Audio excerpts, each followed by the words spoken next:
ನಮಸ್ಕಾರ, ನೀವು ನೋಡ್ತಾ ಇದ್ದೀರಾ ನ್ಯೂಸ್ ಫಸ್ಟ್ ಲೈವ್. ನಾನು ಸಬಾ ಹಕೀಂ. ಪ್ರಮುಖ ಸುದ್ದಿಗಳನ್ನು ನೋಡೋಣ. ಮೊದಲಿಗೆ ಹೆಡ್ಲೈನ್ಸ್. ರೂಲ್ಸ್ ಮಾಡೋರಿಂದಲೇ ಭರ್ಜರಿ ರೂಲ್ಸ್ ಬ್ರೇಕ್. ಟ್ರಾಫಿಕ್ ನಿಯಮ ಉಲ್ಲಂಘನೆಯಲ್ಲಂತೂ ಬಿಬಿಎಂಪಿ ಅಧಿಕಾರಿಗಳೇ ಫಸ್ಟ್. ಪಾಲಿಕೆ ಅಧಿಕಾರಿಗಳು ಹೋಗಿದ್ದೇ ದಾರಿಯ ರೂಲ್ಸ್ ಲೆಕ್ಕಕ್ಕಿಲ್ವಾ?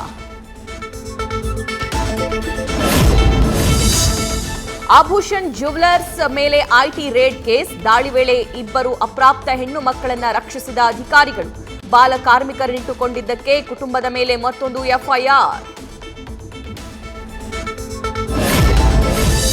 ಕರ್ನಾಟಕದಲ್ಲೂ ಹೆಚ್ಚಿದ ಕೋವಿಡ್ ಆತಂಕ. ನಾಳೆ ಆರೋಗ್ಯ ಸಚಿವರಿಂದ ತಾಂತ್ರಿಕ ಸಲಹಾ ಸಮಿತಿ ಸಭೆ.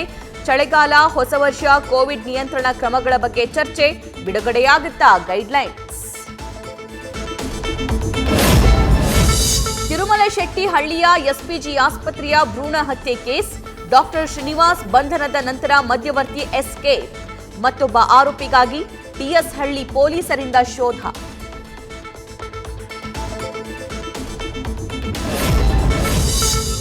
ಕಲ್ಲಿಗೆ ತಲೆ ಚಚ್ಚಿಕೊಳ್ತಾರೆ. ಕಬ್ಬಿನ ಗುಂಡಿಯಿಂದ ಬೆನ್ನಿಗೆ ಹೊಡೆದುಕೊಳ್ತಾರೆ. ವಿಜಯಪುರದ ಗಣಿ ಗ್ರಾಮದಲ್ಲೊಂದು ವಿಶೇಷ ಹರಕೆ ಜಾತ್ರೆ. ಬೇಡಿದ ವರವ ಕೊಡೋ ಸೋಮೇಶ್ವರನಿಗೆ ಹರಕೆ ತೀರಿಸುವ ಭಕ್ತರು.